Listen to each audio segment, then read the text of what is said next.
Hello. Thank you for joining me at my Sleepytime Reading channel.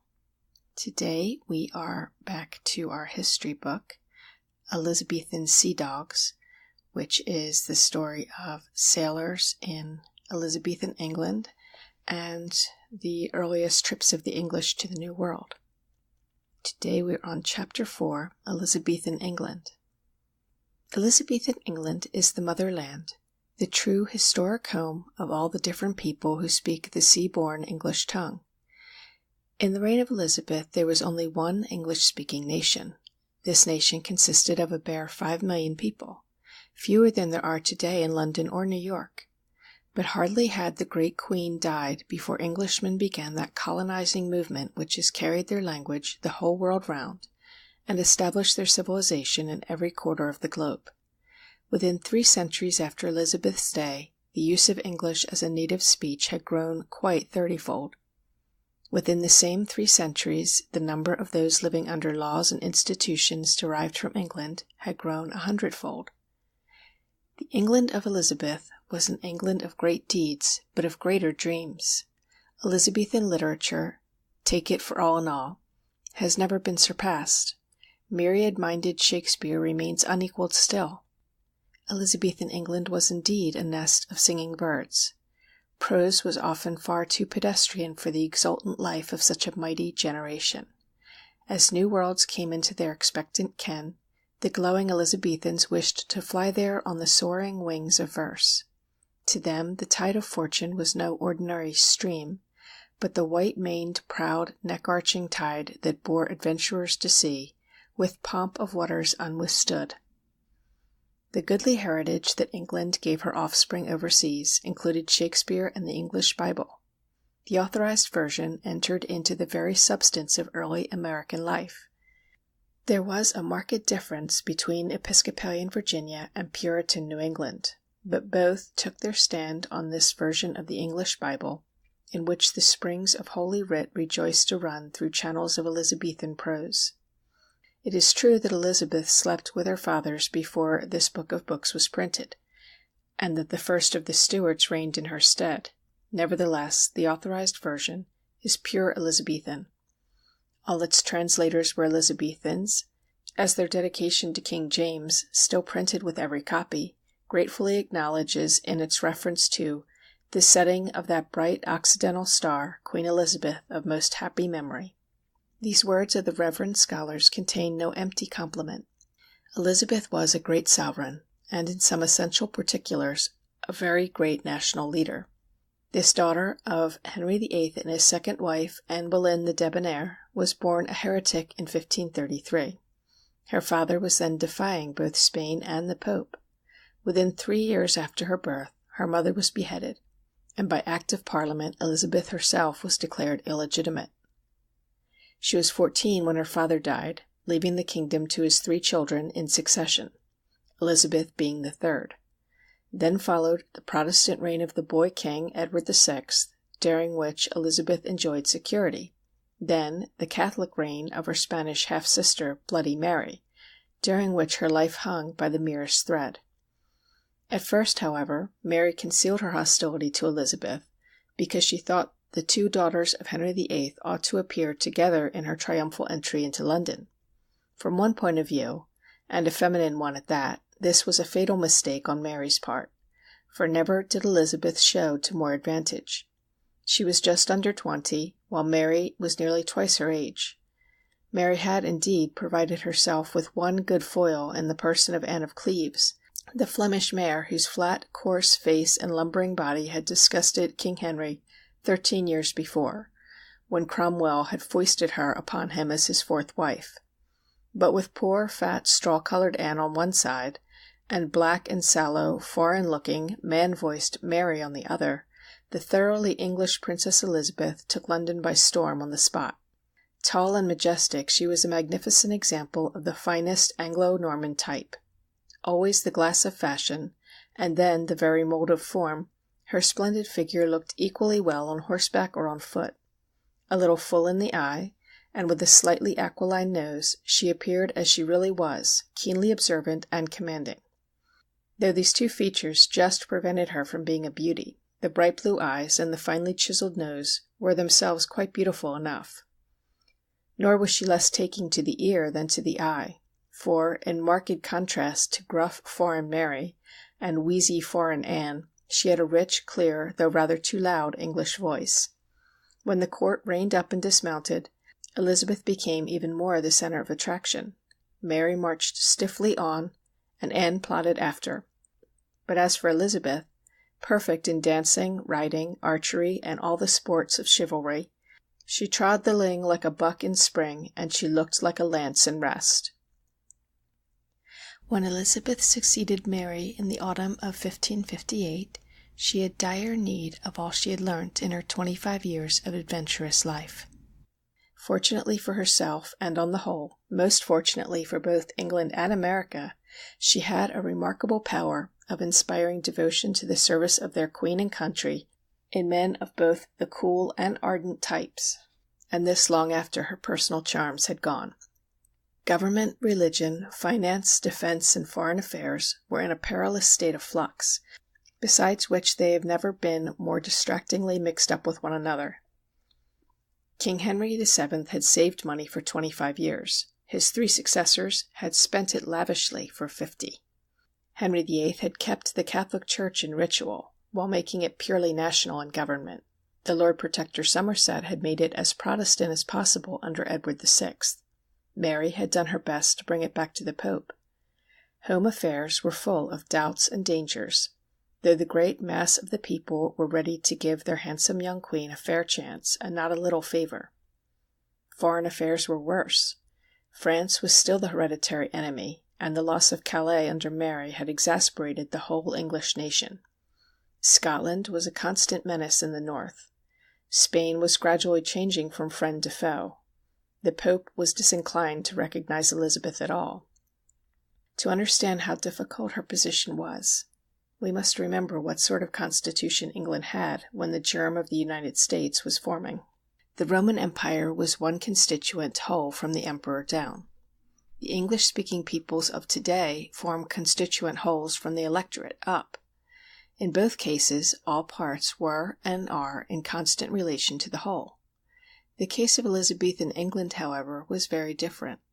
There was neither despotic unity from above, nor democratic unity from below, but a mixed and fluctuating kind of government in which crown, nobles, parliament, and people formed certain parts which had to be put together for each occasion. The accepted general idea was that the sovereign, supreme as an individual, looked after the welfare of the country in peace and war, so far as the crown estates permitted, but that whenever the crown resources would not suffice, then the sovereign could call on nobles and people for whatever the common will required, noblesse oblige. In return for the estates or monopolies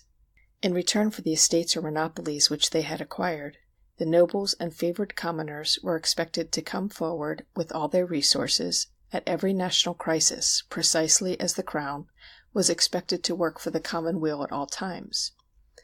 When the resources of the crown and favored courtiers sufficed, no parliament was called. But whenever they had to be supplemented, then parliament met and voted whatever it approved. Finally, every English freeman was required to do his own share towards defending the country in time of need, and he was further required to know the proper use of arms. The great object of every European court during early modern times was to get both the old feudal nobility and the newly promoted commoners to revolve round the throne as round the center of their solar system. By sheer force of character, for the Tudors had no overwhelming army like the Roman emperors, Henry VIII had succeeded wonderfully well. Elizabeth now had to piece together what had been broken under Edward VI and Mary. She too succeeded, and with the hearty goodwill of nearly all her subjects. Mary had left the royal treasury deeply in debt, yet Elizabeth succeeded in paying off all arrears and meeting new expenditure for defense and for the court. The royal income rose. England became immensely richer and more prosperous than ever before. Foreign trade increased by leaps and bounds. Home industries flourished and were stimulated by new arrivals from abroad, because England was a safe asylum for the craftsmen whom Philip was driving from the Netherlands, to his own great loss and his rivals' gain. English commercial life had been slowly emerging from medieval ways through the 15th century. With the beginning of the 16th, the rate of emergence had greatly quickened. The soil-bound peasant who produced enough food for his family from his 30 acres was being gradually replaced by the well-to-do yeoman who tilled 100 acres and upwards. Such holdings produced a substantial surplus for the market. This increased the national wealth, which in turn increased both home and foreign trade.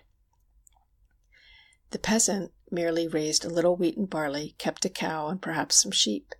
The yeoman or tenant farmer had sheep enough for the wool trade, besides some butter, cheese, and meat for the nearest growing town.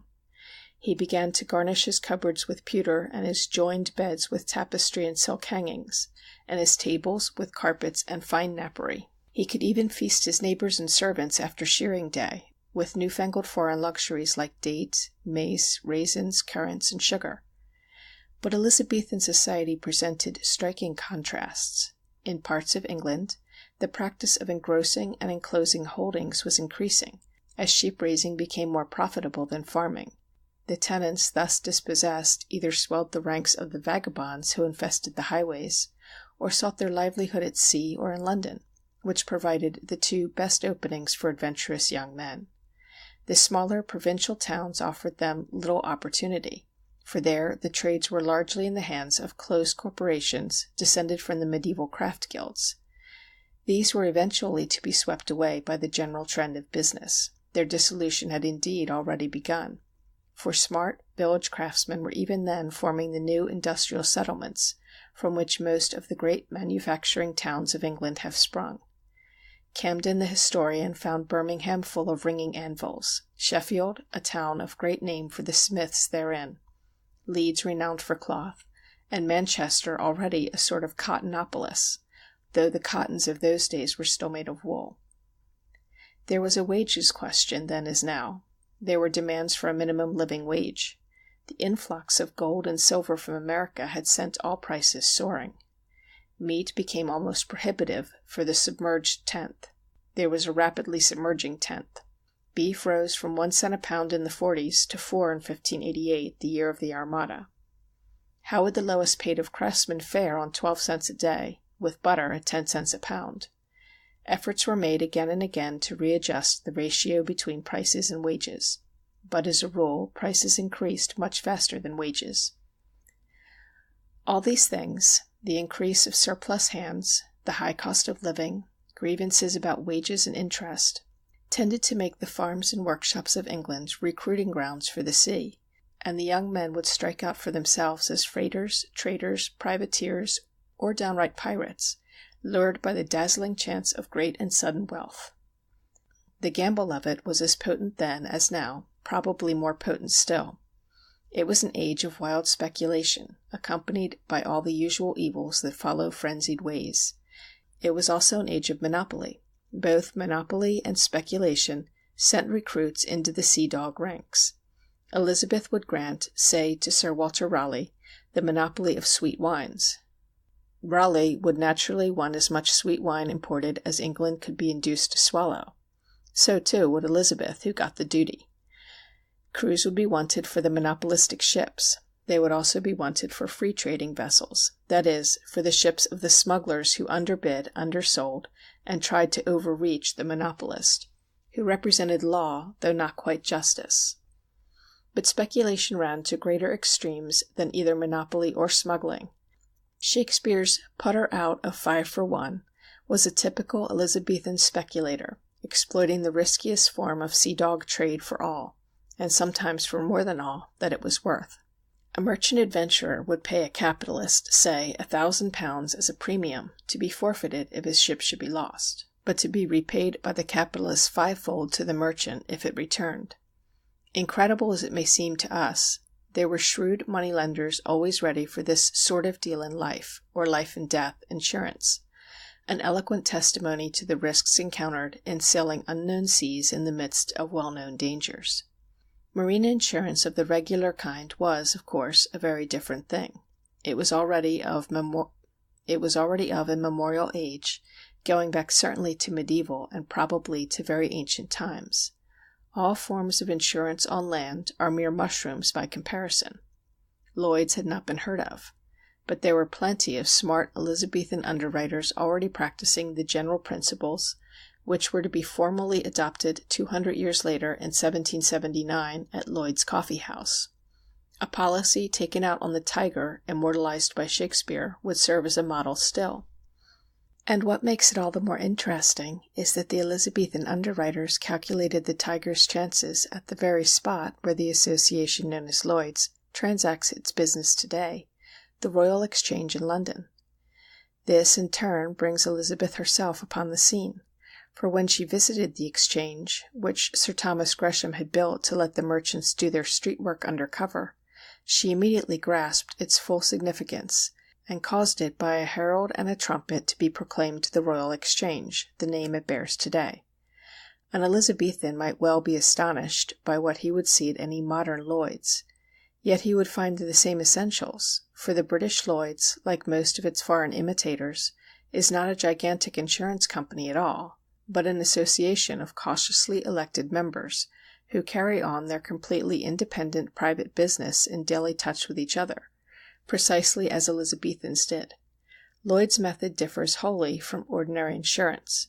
Instead of insuring vessel and cargo with a single company or man, the owner puts his case before Lloyd's, and any member can then write his name underneath for any reasonable part of the risk.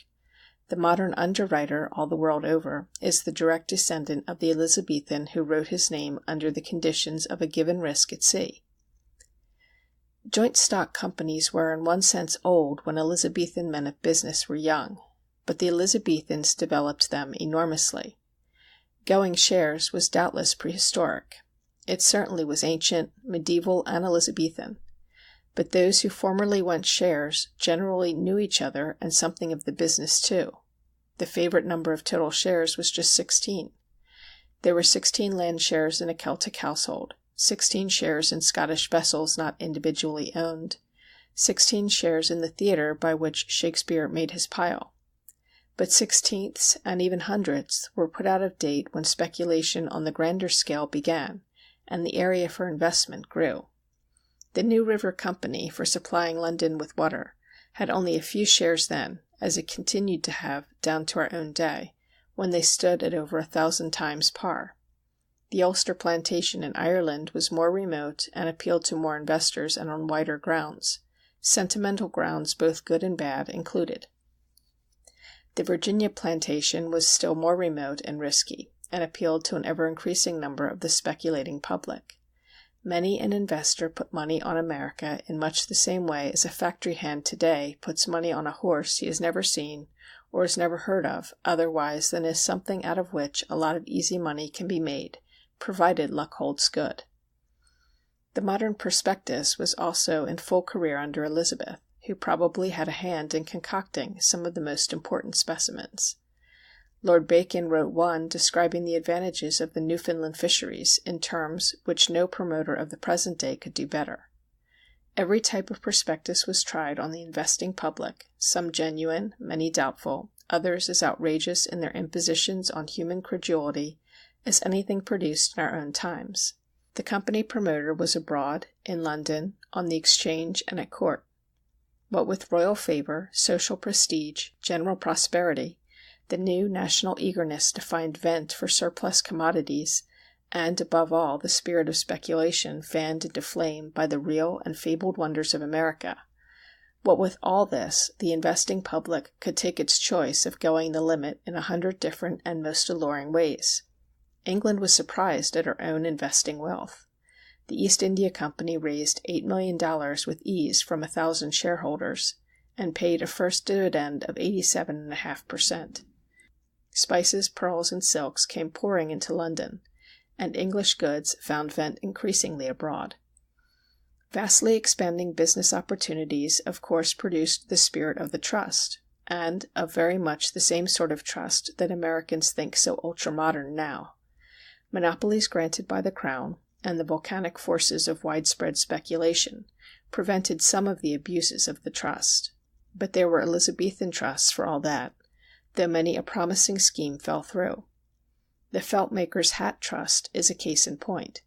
They proposed buying up all the hats in the market, so as to oblige all dealers to depend upon one central warehouse.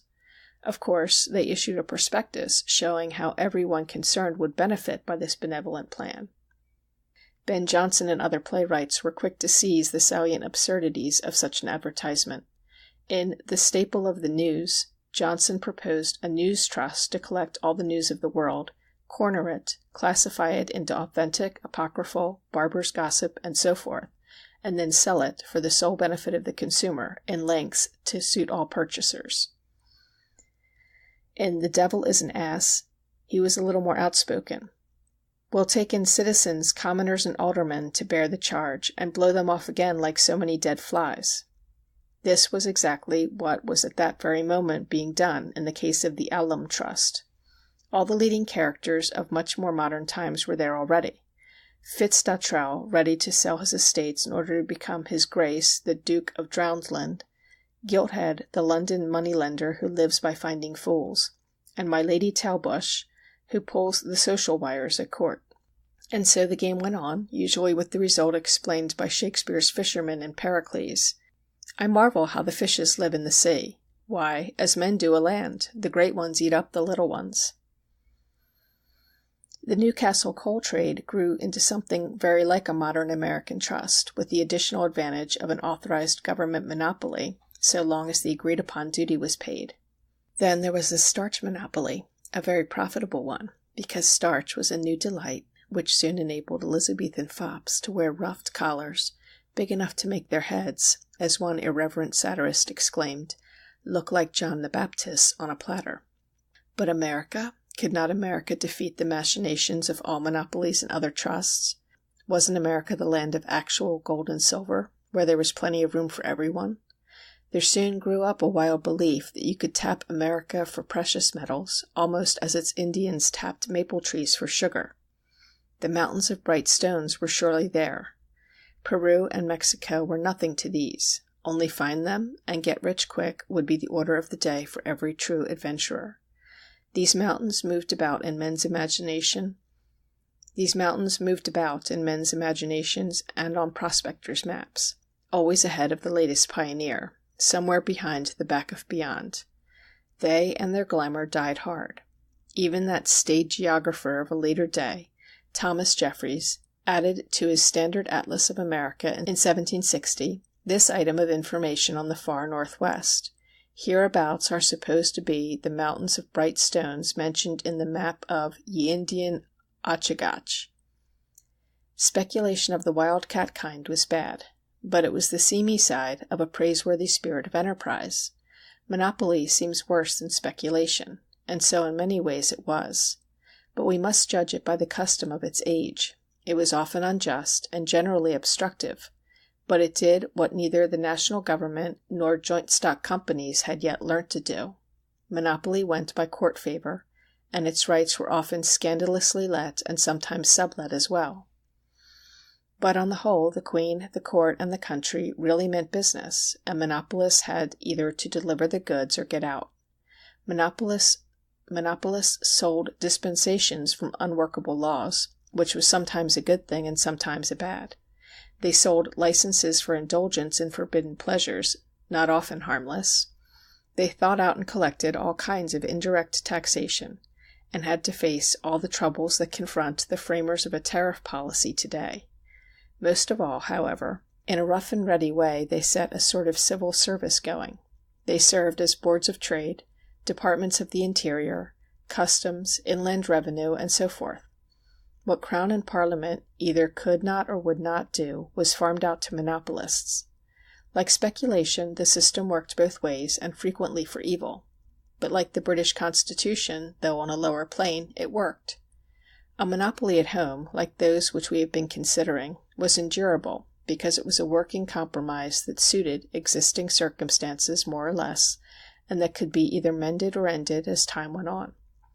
But a general foreign monopoly, like Spain's monopoly on America, was quite unendurable. Could Spain not only hold what she had discovered and was exploiting, but also extend her sphere of influence over what she had not discovered? Spain said yes, England said no. The Spaniards looked for tribute. the English looked for trade. In government, in religion, in business, in everything. The two great rivals were irreconcilably opposed. Thus the lists were set, and sea dog battles followed. Elizabeth was an exceedingly able woman of business, and was practically president of all the great joint stock companies engaged in oversea trade. Whenever a cargo could be bought or sold, there went an English ship to buy or sell it. Whenever the authorities in foreign parts tried discrimination against English men or English goods, the English sea dogs growled and showed their teeth, and if the foreigners persisted, the sea dogs bit them. Elizabeth was extravagant at court, but not without state motives for at least a part of her extravagance. A brilliant court attracted the upper classes into the orbit of the crown, while it impressed the whole country with the sovereign's power. Courtiers favored with monopolies had to spend their earnings when the state was threatened, and might not the queen's vast profusion of jewelry be turned to account at a pinch? Elizabeth could not afford to be generous when she was young. She grew to be stingy when she was old. But she saved the state by sound finance as well as by arms, in spite of all her pomps and vanities. She had 3,000 dresses, and gorgeous ones at that, during the course of her reign. Her bathroom was wainscoted with Venetian mirrors, so that she could see 99 reflections of her very comely person, as she dipped and splashed or dried her royal skin. She set a hot pace for all the votaries of dress to follow. All kinds of fashions came in from abroad with the rush of new-found wealth. And so, instead of being sanely beautiful, they soon became insanely bizarre. An Englishman, says Harrison, endeavoring to write of our attire, gave over his travail and only drew the picture of a naked man, since he could find no kind of garment that would please him any whiles together. I am an English man, and naked I stand here, musing in my mind what raiment I shall wear. For now I will wear this, and now I will wear that, and now I will wear I cannot tell you what. Except you see a dog in a doublet, you shall not see any so disguised as are my countrymen of England. Women also do far exceed the lightness of our men.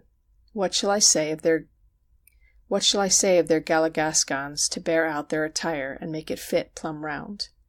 But the wives of citizens and burgesses, like all nouveaux riches, were still more bizarre than the courtiers. They cannot tell when or how to make an end, being women in whom all kind of curiosity is to be seen in far greater measure than in women of higher calling. I might name hues devised for the nonce: verdoy twixt green and yellow, peas porridge tawny, popinjay blue, and devil in the head. Yet all this crude absurdity, from the courtier to the carter, was the glass reflecting the constantly increasing sea-borne trade, even pushing farther afield under the stimulus and protection of the sea dogs. And the queen took precious good care that it all paid toll to her treasury through the customs, so that she could have more money to build more ships. And if her courtiers did stuff their breeches out with sawdust, she took equally good care that each fighting man among them donned his uniform and raised his troops or fitted out his ships when the time was ripe for action. That was a longer chapter. That was the end of chapter 4. Longer chapter than usual, of Elizabethan Sea Dogs. I think the most interesting thing in that chapter was the idea that all those big puffy Elizabethan collars with all the ruffs and everything around her neck were kind of a offshoot of the fact that they had invented starch. If you enjoyed it, please do hit the like button or leave a comment or both. And if you want to keep coming back, be sure to subscribe to my channel. I'll be back next time with more Sleepytime Reading. Bye-bye.